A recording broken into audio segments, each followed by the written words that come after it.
Cliente Caixa Tem. Atualize seus dados cadastrais no aplicativo para ter mais segurança e praticidade. Isso é feito de forma online no próprio aplicativo. O primeiro passo é abrir o Caixa Tem e escolher a opção Atualize seu cadastro. Agora clique em Próximo. Leia os termos e condições, a política de privacidade e o contrato de serviço. Depois, clique em Li e concordo e em Quero ser cliente top. Agora, separe seus documentos pessoais e clique em Entendi.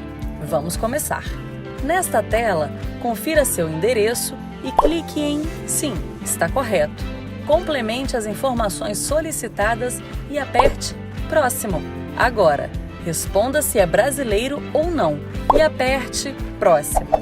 Nesta etapa, você vai informar dados de renda e patrimônio. Aperte Entendi. Vamos lá. Aqui, você escolhe se a maior parte da sua renda vem do trabalho formal, informal ou autônomo. Se recebe somente benefícios do governo ou se está sem renda. Depois, aperte Próximo. Nesta tela, preencha o valor da sua renda mensal e clique em Próximo. Informe há quanto tempo possui essa renda e aperte Próximo. Agora, forneça sua profissão e clique em Próximo. Indique se possui patrimônio e aperte Próximo. Forneça o valor aproximado do seu patrimônio e aperte Próximo. Agora, confira se os dados informados estão corretos e clique em Próximo. Separe seu documento de identificação e aperte em Continuar para fotos. Nesta tela, leia algumas dicas importantes antes de mandar o documento e aperte Entendi. Agora, clique em Tirar foto. Depois, em Usar foto.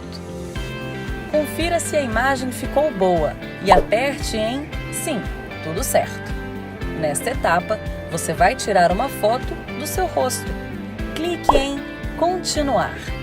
Confira as instruções. O documento deve ficar ao lado do rosto. Aperte Entendi. Em seguida, clique em Tirar foto e Usar foto.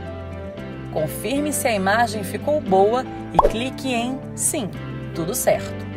O material foi recebido. Aperte Continuar. Para finalizar, clique em Entendi. E agora é só aguardar a análise. Pronto! Você atualizou seu cadastro e vai contar com mais segurança ao utilizar o Caixa Tem. Caixa, o banco de todos os brasileiros.